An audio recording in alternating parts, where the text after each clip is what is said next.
Welcome back to Everything Whiskey. I'm Callum, I'm Sam. and today we're going to look at the Yamazaki.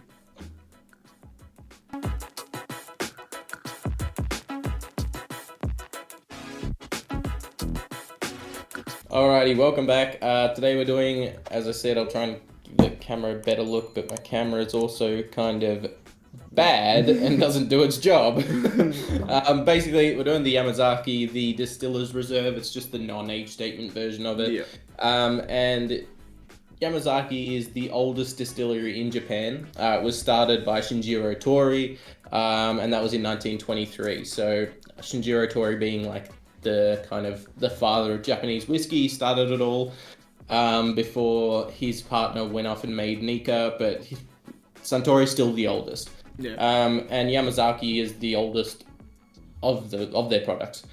Basically, this one is non-age statement. It is 43% ABV, and it's used by maturation from Bordeaux, sherry casks, and Mizunara casks. So super interesting barrel selection with that. Yeah. Mizunara is expensive and rare. Bordeaux, Coming it from definitely France, wouldn't I be would cheap. imagine. Yeah, it would definitely. Yeah, it wouldn't be cheap. But even if it was, it's still not something you see all the time with finishing options for a whiskey. I don't even know if I've ever seen Sherry is it. very common, but still interesting flavors. So all Yeah, of yeah. which just cool. So I like it. But like what actually got us into whiskey was this whiskey. It was from that PewDiePie episode he did. And so I bought the Hakushu and you bought the Yamazaki.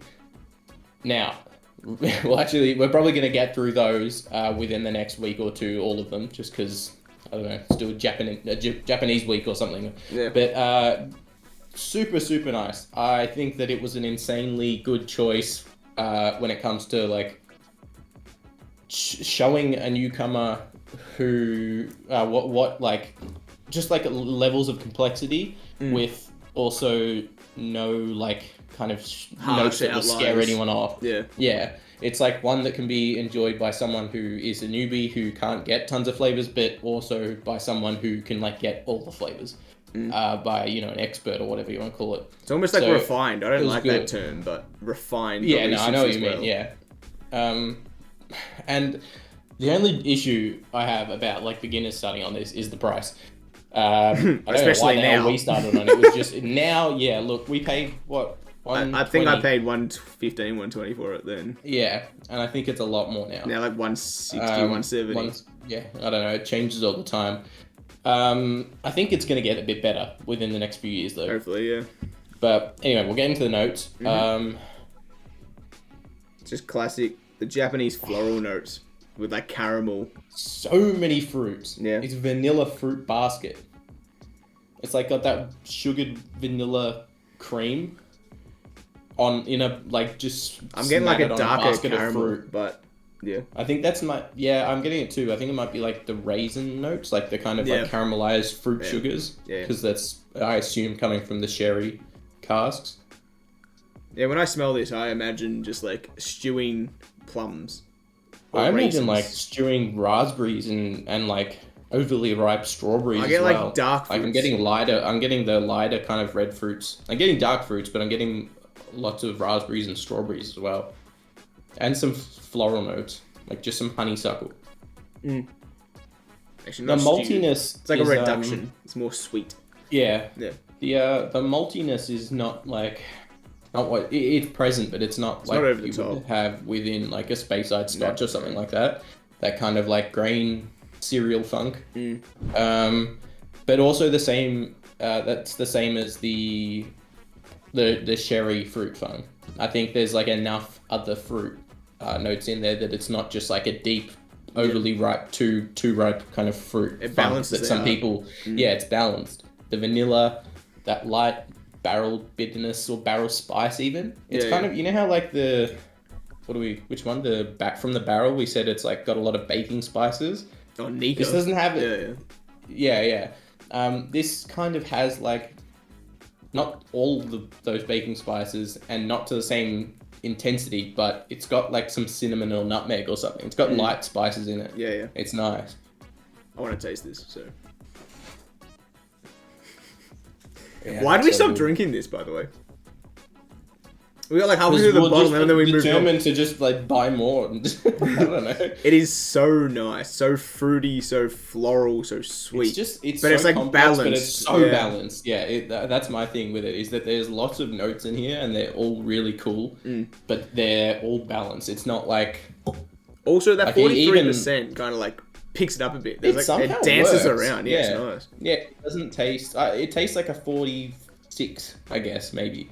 Like, it's got a kind of silky density. It's not like overly...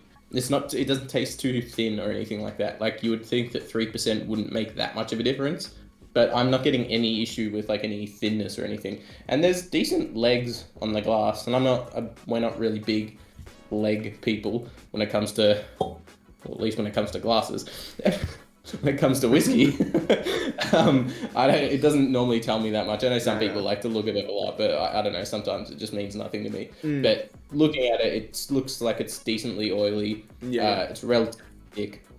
I have no issues with the alcohol content. It would be super cool to see it at like 50 or above. But I have zero issues with this. It's like when we find a lot of other whiskeys, especially Japanese ones, where like really good notes, but I wish it was just a bit more like condensed, the flavor, a bit more intense. Cranked, This vanilla is showing more on the taste, on the palate, than the nose for me.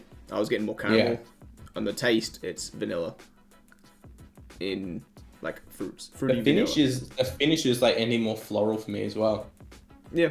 It's brightening up with that vanilla kind of like light, just sweet. What's the Japanese cherry blossom? Cherry blossom, yeah. It's just that really light kind of sweet, it's like fairy floss sweetness kind of.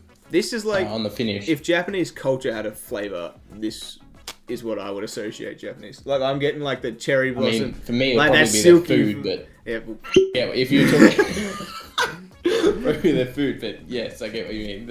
I reckon if we're talking about Japanese whiskey, if I had to pick one like bottle to represent what it is to me, what like I think of, as the kind of quintessential Japanese flavor, this is definitely it. I'd go the 12-year, but same kind of stuff. It's the same thing. It's just older. Yes. Okay. The 12-year. If we're getting there, it's the same mash bill. All right. We are gonna do the 12-year. We've got it behind me. Yeah. Also, Hibiki's really nice, but we'll move. We've already done the Hibiki. Yeah, I know. But like the Hibiki in terms of the flavor of Japanese whiskey, Japanese. We've also got the. I was gonna say the Hibiki though, surprisingly as a blend, is actually like more expensive than the Yamazaki anyway, which is just bizarre. Hakushu will do as well. And we've got to get to that Nika Golden Gold, but that's for another episode because I got something interesting. Yeah. I reckon we should do that in person because it was Yeah, because I've got a different idea for that one because I've got a few things to say. Anyway, we'll roll this one out. If you like this episode, so close to spilling my whiskey everywhere. If you like this episode, thank you for watching. If you want to see future episodes from us, maybe consider hitting the subscribe button. See you in the next one. Cheers. Cheers.